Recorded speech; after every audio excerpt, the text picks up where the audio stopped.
So, hello to everyone. Thank you for participating in the webinar, The Successful Secrets of Successful Sales. I would like to give the floor to Ivana Radic for her presentation. Thank you, Lisa. Hello, everybody. My name is Ivana Radic, and I'm a business therapist for directors of small and medium enterprises, and I'm helping them to resolve difficulties in their businesses.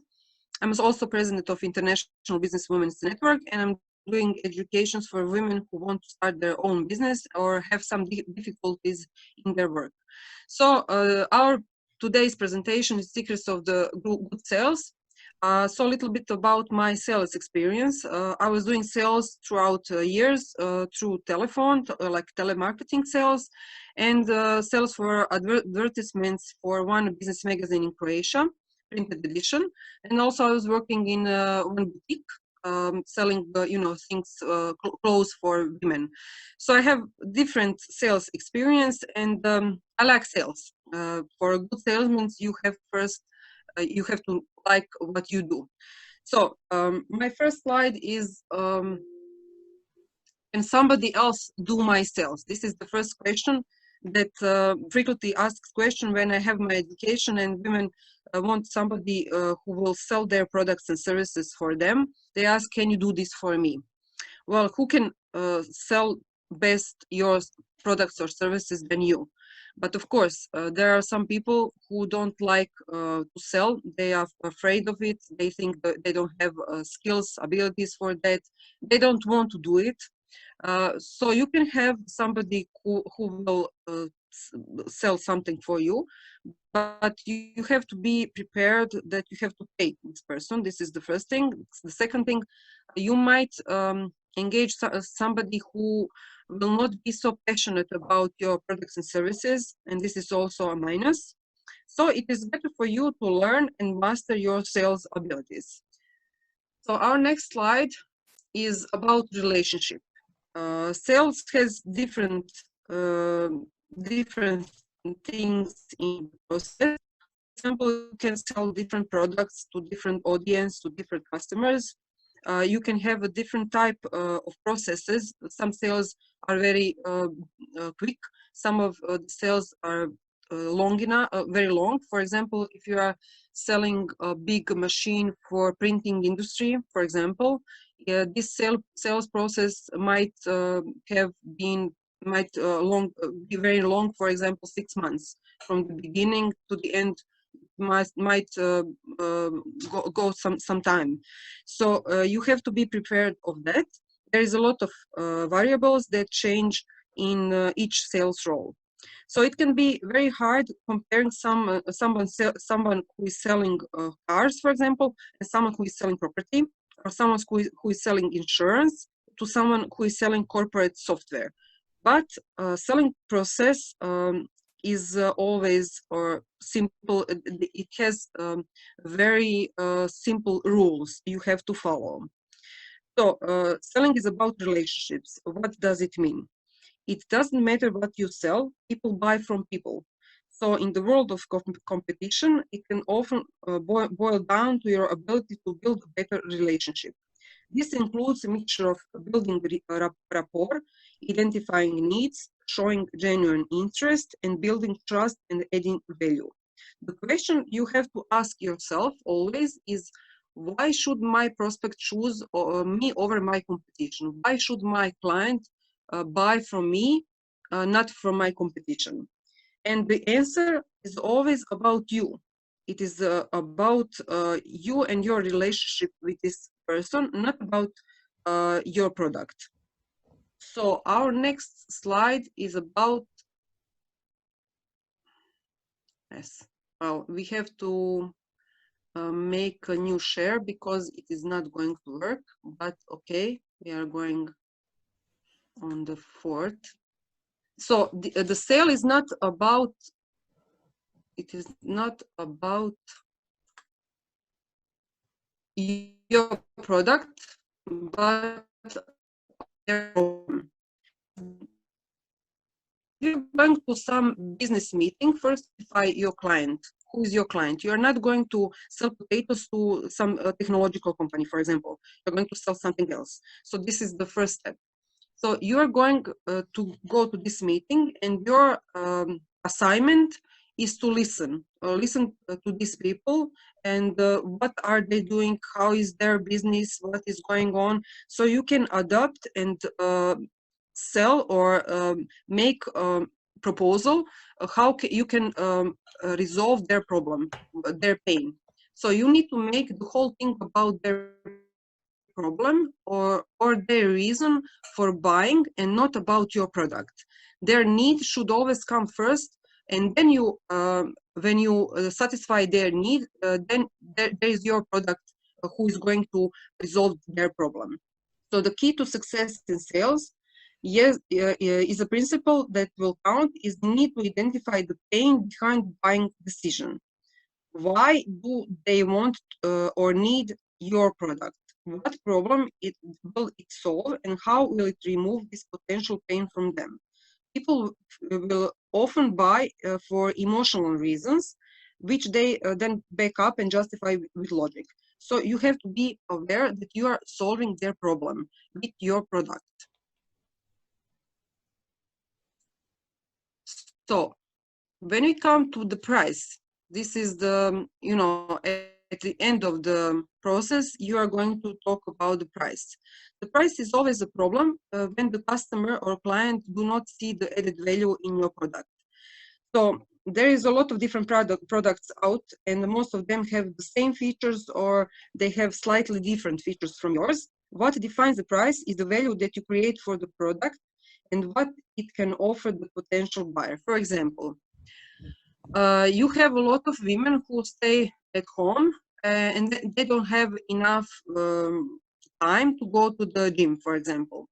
You want to make online exercises for these women. So what are you going to do? You are going to solve their problem. They want to exercise, but they cannot go to the gym. So you will offer online trainings. You are solving their problem because they can work out at home. So in reality, the price is irrelevant if you can build up the value for the customer so they don't feel it is expensive. If it's expensive, then you have a problem in your process. You didn't explain good enough the value of your product. You have to do this before you are talking about the price. So there is no sale unless you close it, It doesn't matter how big is your pipeline or how many advantages you have, opportunities. At the end, the only key principle of selling in reality is there is no sale unless you close it. So your ability to succeed in sales will always come down to your ability to close deals and actually sell. You will have, during this process of sales, you will have lots of no, but you have to be persistent and keep your optimism because you cannot sell to everybody. If you want to sell to everybody, then sell ice cream and make everybody happy. For other things, there are some rules in sales. One of the great things you can do is to listen. We all people like to talk and we don't really like to listen too much. But by listening, you will build your relationships. You will identify a real problem and buyer pains. What does it mean? For example, this is something that I was also talking in my previous webinar. I went to one automobile company in Croatia, and I wanted to sell some of my educations. And this guy, he told me, we are not really interested in that. We have our education center, so we have our teachers, and there is no room for you. I said, okay, fine. And in a year, I contacted him and I said, okay, I'm doing one conference, women conference. Would you like to be a sponsor? And he says, why not? And he was sponsor for 2 years. So sometimes you are just going somewhere, but you need to have a goal, and they will say no. So what? You can, build some relationship with these people, and maybe in the future they will be interested for something else. So when you are listening, you will find buying signals and close the sale. You will feel these little things, this preparedness of the people to close your sale. So the best salespeople, they are good listeners. They control the conversation. They ask the right questions about needs of the people, their wishes, interests, and they effectively listen to get the information they need to progress the sale. So this is very important. Sometimes people are very interested in your product, but at this moment, they cannot invest some money for your product or service. But maybe in the future, they will be in ability. So it is very good to have some kind of relationship with them. So before you go anywhere, before you start anything, you have to set the goal. What is your goal? How many people do you want to reach? How many conversions do you want to have? How many sales do you want to have? So when you are going to establish a goal, there is a very simple rule. That goal has to be high enough to be motivated, but not low enough to get demotivated. If you put yourself a goal that you want to sell one book in next week and you sell it, this is not a good goal because you will achieve it maybe on Monday. And what are you going to do for the rest of the week, for example? Or do not put, I want to have 1,000 new customers in 6 months. It is better to set your goal a little bit higher, then you can achieve, but not too low to get demotivated. So if your monthly sales is 500 euros, your goal can be 50% more in the next month. So set your goal monthly, quarterly, or yearly, so you can monitor it. It is very important to monitor your how do you say, actions, and where you have went to, what has happened. So for your activities, I would say first do SWOT analysis. Analyze your company or your product in order to see what are your opportunities, what are your threats, what are your weaknesses, and what are your strengths. To see where are you better and what you can improve. What you can improve about your service or your product. Then you have to identify your ideal clients, set your goals, and then we come to the sales funnel. You will see 3 funnels. The first one is here. But what is funnel? Sales funnel is guided path that prospects move through in your sales process. It walks people from their first engagement with your brand through a number of steps that are intended to result in one more conversions or sales. So how do they work? The secret funnel formula. Sales funnel takes people from one step to another, that I said. And if you walk up to, for example, if you want to come to some new customer, and this customer never heard about you, and you ask them to buy a lot of your products, what will happen?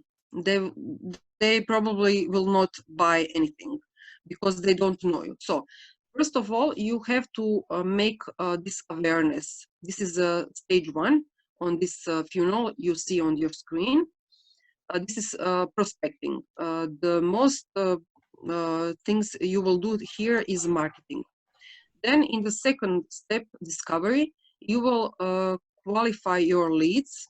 You will have some meetings. Maybe marketing is not the only thing you can do. Maybe you can set up 10 meetings in 2 weeks, for example. And then you will define prospects' needs, what they need, what you can offer. In the third step, evaluation, you will make an offer. Then on the fourth step, intent, you will have some negotiation. About the price, about for example, if you're doing education, they will say, but I would like some leadership skills more and some sales a little or something like that. You will negotiate, of course, about the price. Maybe you will get some, you will get them some discount.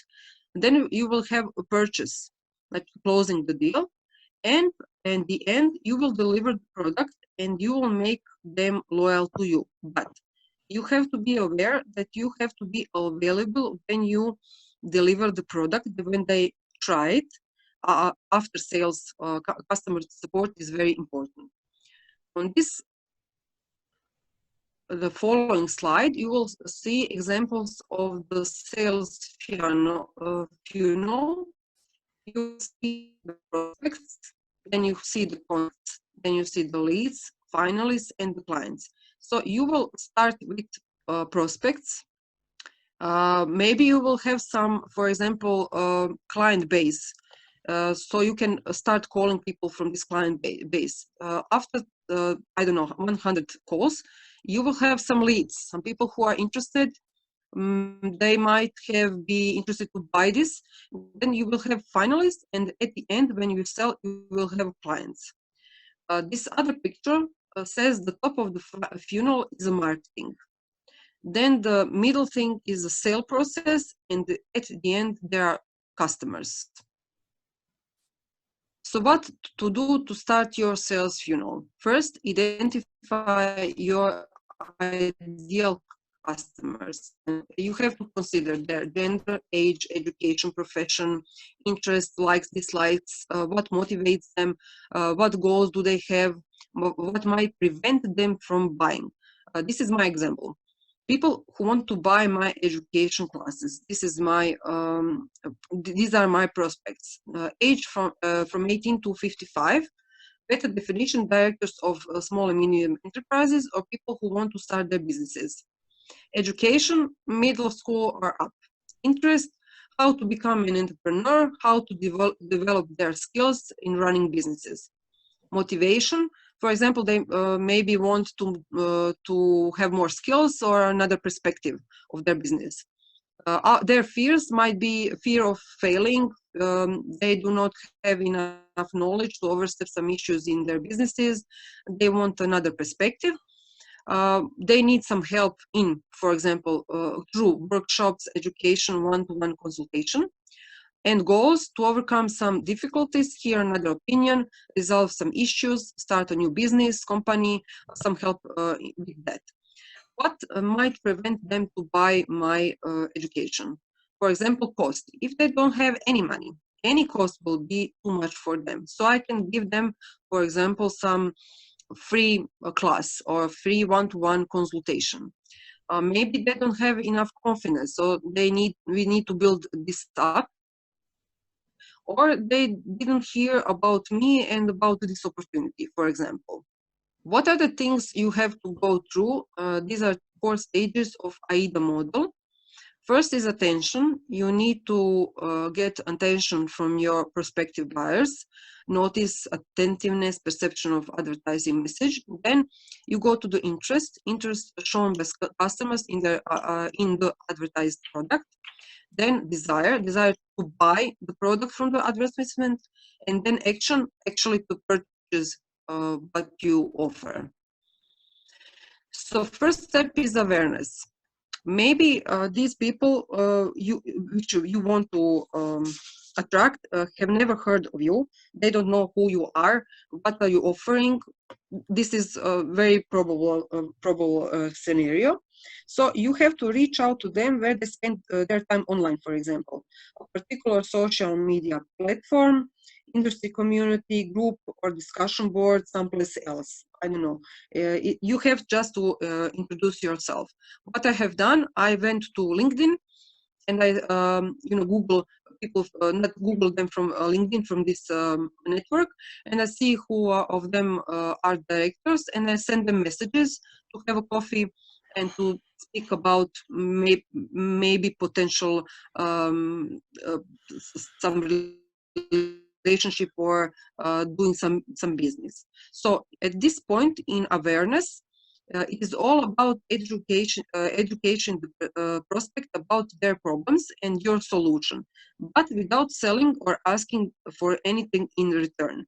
So you're going to just teach them what kind of problems you can solve with your product or service. For example, these women I was talking about who is selling online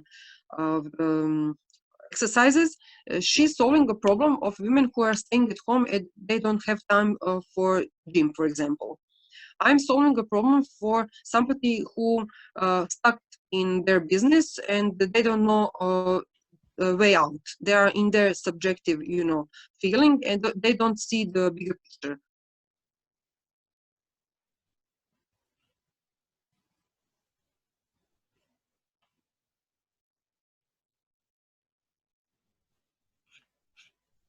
So here, problem resolving or something like that.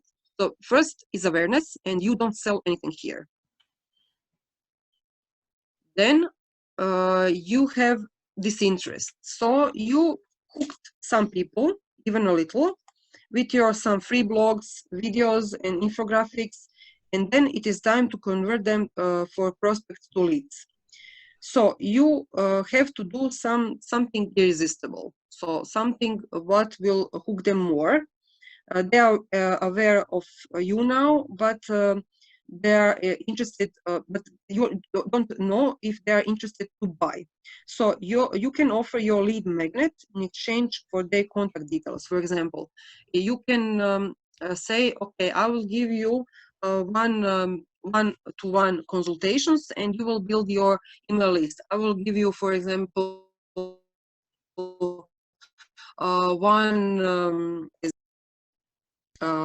webinar or online video, and after that you will get their email and their contacts, so you can do some newsletters after that and do some sales.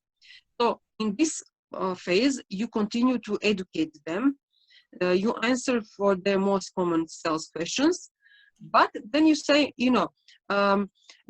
this online exercises are good for your health. You will lose some weight, and they are good because you will be at home. You will not lose your time, but you will be good shape. And of course, you have to be prepared to look after your nutrition. I will give you some, and this is where you are. I will give you some tips for the food. I will give you some other tips for something else. So you are still educating them, but you are placing yourself on your product, on what are you doing. So if you've done it properly, you should be able to score and qualify your leads at this point. Then we have desire and decision. In this stage, you want to make clear your unique value proposition. I think that you had something called Canvas business model, in which you have to say or write down what differs you from the other people or other companies, other competition, what is different about you, and what else you can offer to the market, to the clients. So unique value proposition is very, very important. You are going to talk about it right now, and you can do it by sharing some customer reviews, testimonials, or other forms of social proof, because you need social proof. They are excellent for that, because you cannot just say my product is the best.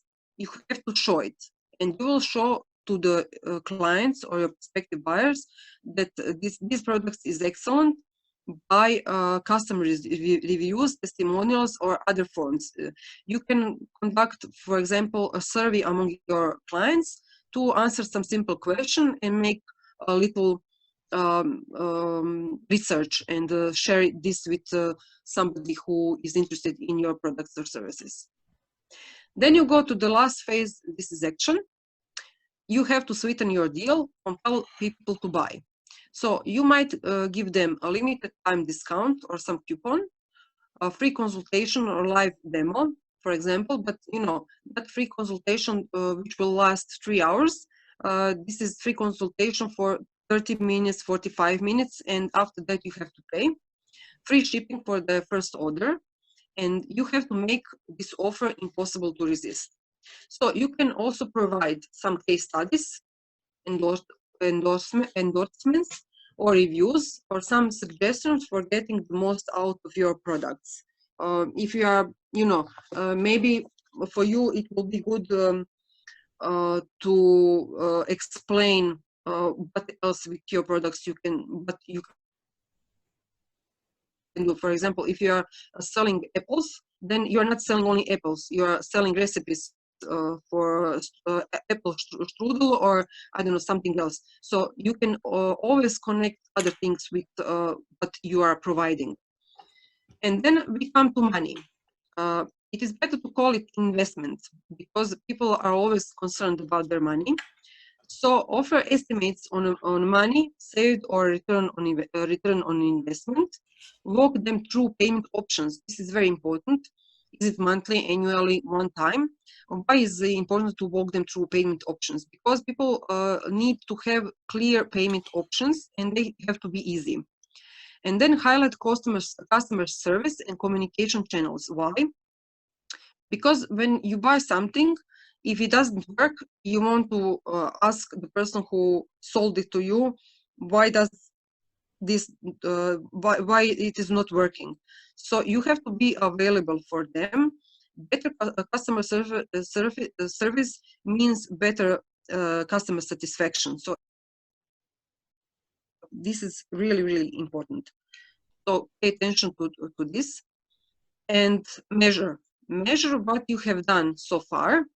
How many sales you have materialized, what channels you have used, organic, social media, paid, referrals, and which of them is bringing the most traffic. How many new prospects are you generating each day, week, month? It depends on what you are doing. What is your average order value? How long does your funnel take from top to the bottom? As I said before, if you are selling ice creams, you will have the money this day, if it's not raining, of course, or if it's not very, very cold outside. But if you are selling expensive products, you have to be aware that the moment from the attraction to the action might be longer, much longer. If you are selling some really high-tech products, you have to be aware that this is a process in which you are going to meet your clients several times. You will explain the process of using this software, for example, and this will take a longer time than to sell something else. So, when you measure things, you will see in each phase of the funnel where you are losing people.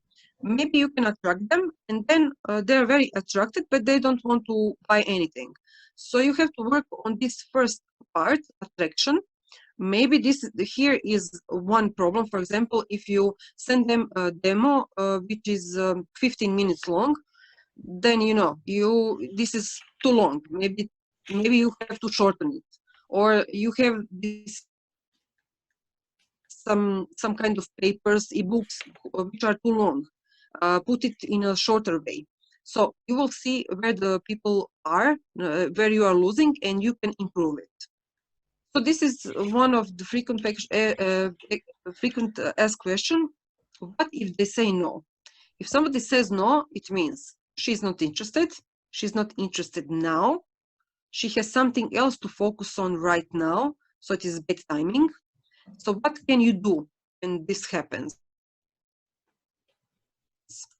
You can remind the person once in a while that you are here. Maybe you can schedule a new meeting. You can ask them, when do you think you will be able to have a meeting with me, or are you interested to have a meeting with me? Ask if the person is interested to speak with you in their time. If nothing of this helps, there is so many fish in the sea. Do not waste your time or effort on non-prospective customer clients. And this means the person who says no in this decisive way, they're really not interested at all. So do not push it. If you are selling something I don't know, for example, you're selling mascara, for example, and you have some woman who is very satisfied with mascara she has. She will not change it. For example, if she doesn't like changes, you will not persuade her to buy your. So don't push it. Go out and find another perspective client. And of course, at the end, keep your smile, be optimistic, and just enjoy the process, because sales is a process in which you have to be you need to be enjoying. uh, this is just like some kind of a game, and if 100 people you have contacted, from them you have 10 people who bought something. This is a good result, very good result. Don't be disappointed. Nobody will, you cannot sell to everybody. This is just not possible. And when you go through the process several times, you will be more skilled, and you will have some new people you met. You will build some new relationships, and you will, you never know where you can get, or where could this lead you to. So be optimistic and be persistent with the sales techniques. Thank you. Thank you very much, Ivana. Thanks for this interesting presentation. I think this is a very important topic, and everyone leading a business has to put a lot of effort into the sales. Yes, you have to, and you just have to practice. Nobody is born to sell.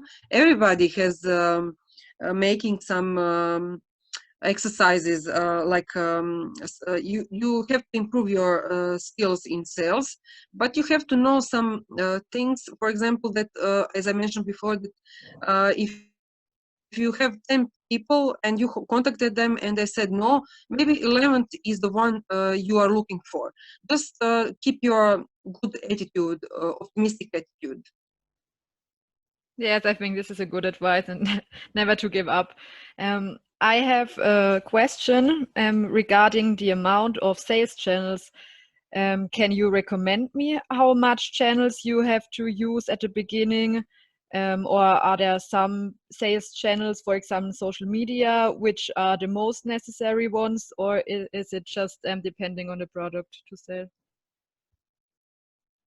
It is depending on the product and the services. For example, if you are doing business with the directors of these small and medium enterprises, for me, the Facebook advertisement, or Facebook, anything with Facebook is not working. But if I'm going to LinkedIn, this is excellent. So it depends on it depends on what you are selling. Maybe some Google AdWords will be good for you if you have, for example, some shop for the animals. You have some pets at home, and you want some food for them or something. Then you can invest some money in Google ads, because they will give you some remarketing. You will see the conversions, and you will get your people to buy. So it depends on your products and the services. So there is no such thing as you common best channel to do something. If you need, if you have some personal one-on-one business or business to business, you will not use that much social networks. You will use your personal contacts or contacts of your contacts. So it is very hard to say you have to do everything on Facebook or Instagram or something. You will try some of the things, but the most important thing is to see what is your audience you are going to target, your target audience, where they are and what they are doing, what are their interests. If you can sell, I don't know, there is one company I was working with, we were doing the Facebook advertisements. They are selling these fruits from which are not produced in Croatia. They're produced in South Africa or something else. So they're generally from there, but he is producing these fruits here in Croatia, but this is exotic. So that is the point. This is exotic fruit, so the Facebook is very good for them, for example, because he's selling and people are ordering through the Facebook. Okay, thank you very much for answering. I have another question to you: how to increase sales, for example, upsell and selling related products? Well, this is a very complex question. How to increase? Well, if you want to do some increasing of the sales, then you have to add your value. You cannot sell the same product, more broader area. But the same product at the same area without some added value, I think you cannot do it, or you can lower your price, but this is not a really good.